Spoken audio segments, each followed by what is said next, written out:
आप जितना sales achieve करते हैं, आप जितने का टारगेट रखते हैं, उतना बाकी कंपनियों ने कल्पना भी नहीं किया होता है कि इतनी तेज रफ्तार से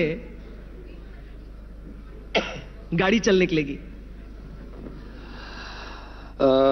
लोगों को टर्नओवर दिखता है, रफ्तार दिखती है, उनको एम्पायर दिखता है, ब्रांड और सक्सेस दिखती है। जो दिखना चाहिए वो नहीं दिखता। मैं कहता हूं सुबह सुबह योग करो, उससे फिजिकल फिटनेस अच्छी रहेगी, स्ट्रेस नहीं बढ़ेगा, प्रोडक्टिविटी बढ़ेगी, क्रिएटिविटी पॉजिटिविटी बढ़ेगी, अच्छे इंट्यूशंस आएंगे, खुश रहोगे। योग करने से उद्योग तो उसका बायो प्रोडक्ट अपने आप मिल जाएगा। योग करो, उद्योग तो उसका बायो प्रोडक्ट है, प्रॉफिट तो उसका बायो प्रोडक्ट है, ब्रांड तो उसका बायो प्रोडक्ट है, सक्सेस तो उसका बायो प्रोडक्ट है।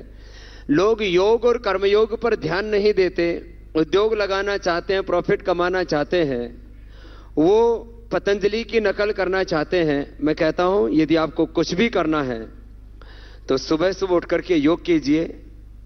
आपकी 50 साल 60 साल की उम्र में भी 25-30 साल जितनी तो फिटनेस रहेगी। और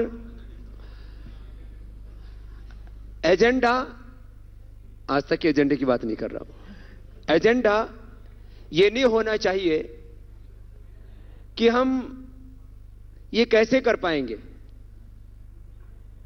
इतनी चुनौतियां, इतने प्रश्न, इतनी समस्याएं, इतने संकट, इतने संघर्ष। एजेंडा ये होना चाहिए कि भगवान ने हर एक इंसान को दुनिया में वो सब कुछ दिया है जो किसी भी दुनिया के सामाजिक, आर्थिक, राजनीतिक, आध्यात्मिक दृष्टि से किसी कामयाब इंसान को मिलता है। हम अपने स्वयं को पहचाने, इसी का तो नाम है योग। मैं का बोध, मैं कौन हूं। जो अपने आप को पहचान लेता है, फिर वो मानव से महामानव बन जाता है, पुरुष से महापुरुष बन जाता है, और अपने अपरिमित सामर्थ्य को जगा करके वो 100 नहीं 200% की भी ग्रोथ अचीव कर सकता है। और मैं आपको बताता हूं श्वेता जी, हमने पिछले लगभग 4 सालों से 100% की ग्रोथ हासिल की है। अगले साल भी हमारी कोशिश होगी, नोटबंदी की मंदी के बावजूद भी हम 100% की ग्रोथ हासिल करेंगे, और उससे आगे लक्ष्य होगा हम 200% की। माने आने वाले 3 सालों में 50,000 करोड़, और 2020 तक हमारा लक्ष्य है कि हम इन हाउस प्रोडक्शन पतंजलि का करीब 1 लाख करोड़ रुपए करें, और इस देश की जीडीपी में पतंजलि का ये योगदान दें। हम करीब 25 लाख करोड़ रुपए का बाहर से इंपोर्ट करते हैं, उसमें 4 से 5 लाख करोड़ चीन का हो जाता है। बाकी सब देशों का, और देश की आंतरिक अर्थव्यवस्था में एग्रीकल्चर इंडस्ट्री से लेकर के हेल्थ, एजुकेशन, डिफरेंट सेक्टर्स में करीब 25 लाख करोड़ पर विदेशी कंपनियां काबिज हैं।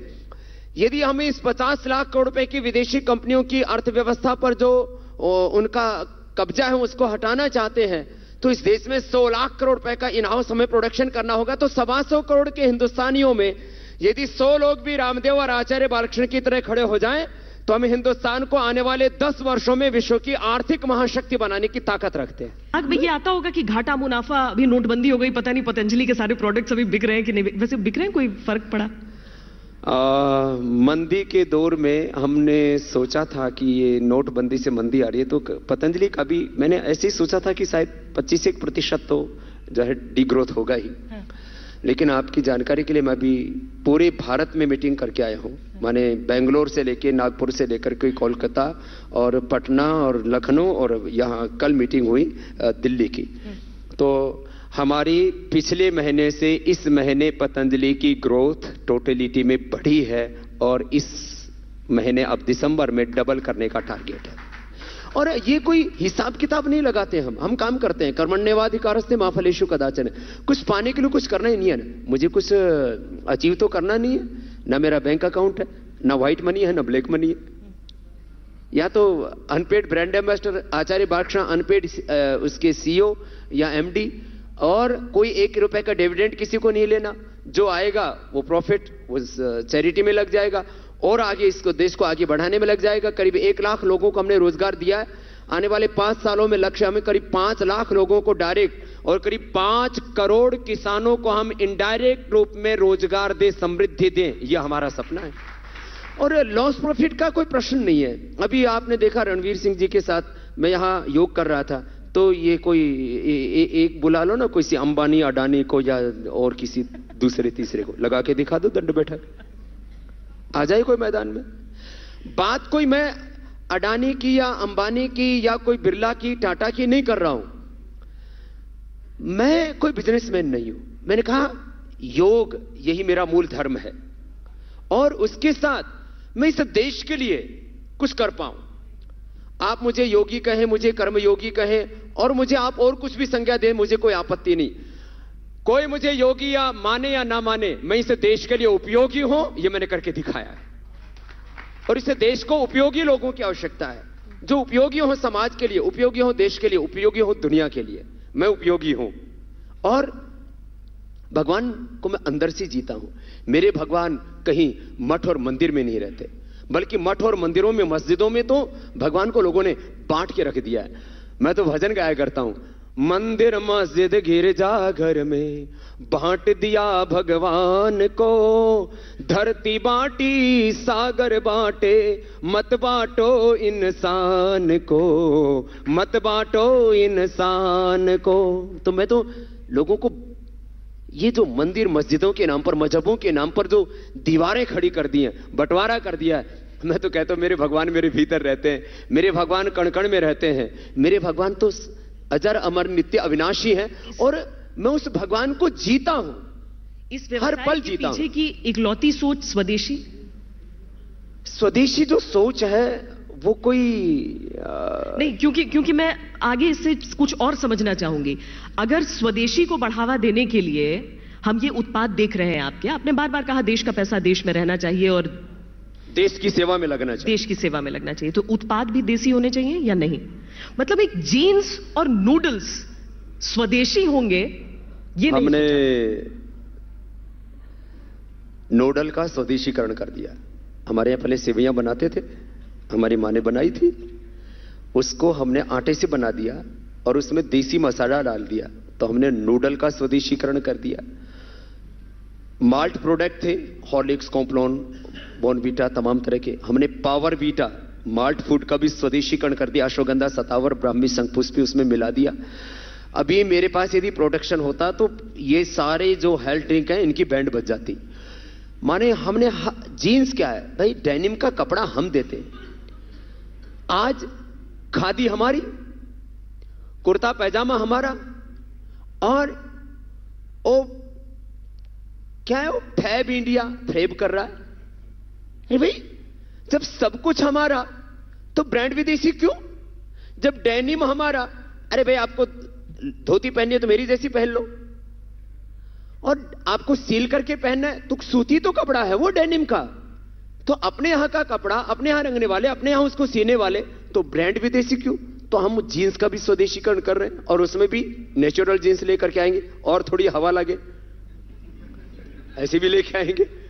आजकल तो ऐसी साफ पहनते हैं कुछ लोग, तो लेट के पहनते हैं और जब उतारते हैं तो बहुत कुछ उतरता है साथ में, कितने बाल बूल उखड़ जाते हैं लोगों के, हवा लगती नहीं है, खुजली खुजली मस्ती रहती है, ऐसे खुजाते रहते हैं। तो जीन्स का भी स्वदेशीकरण करने जा रहे हैं भाई।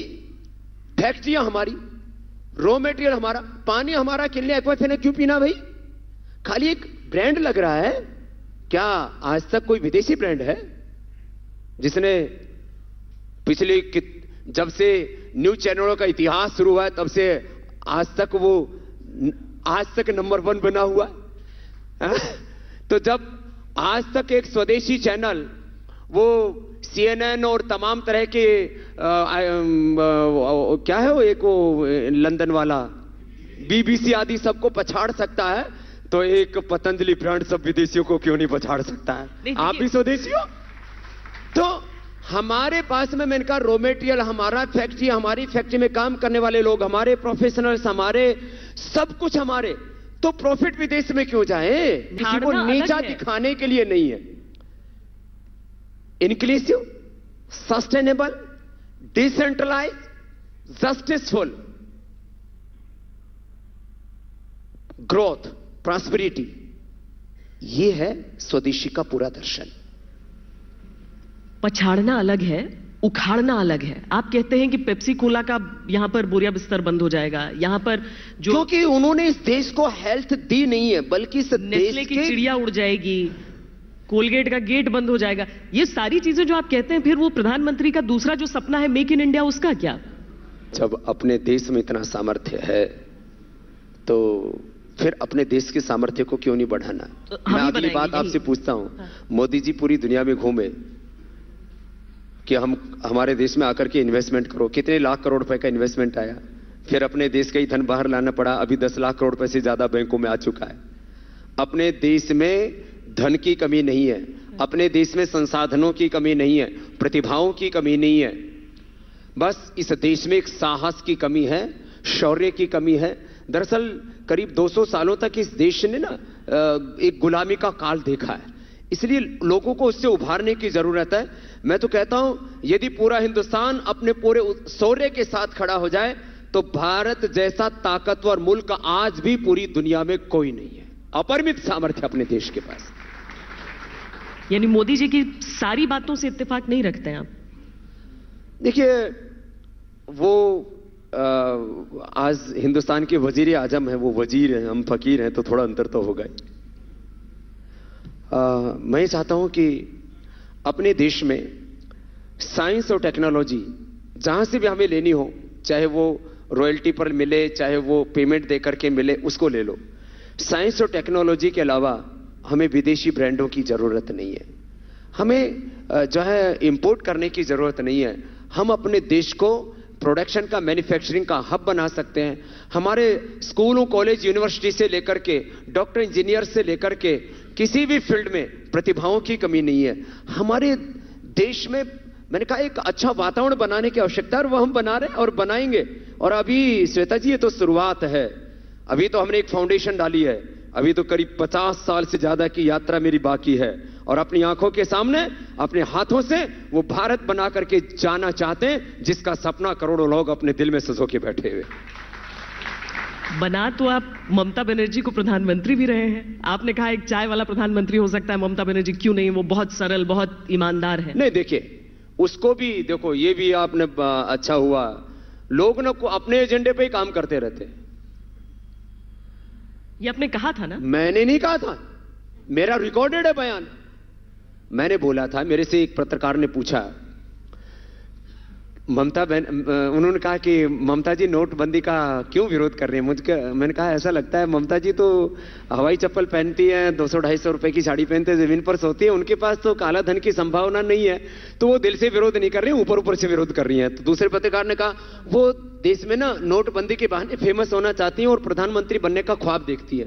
तो बोले, आप क्या मानते हैं कि कभी प्रधानमंत्री हो सकती है? तो मैंने इतना कहा, मेरे रिकॉर्डेड बयान है, कि लोकतंत्र में कोई भी व्यक्ति प्रधानमंत्री बनने का सपना देख सकता है।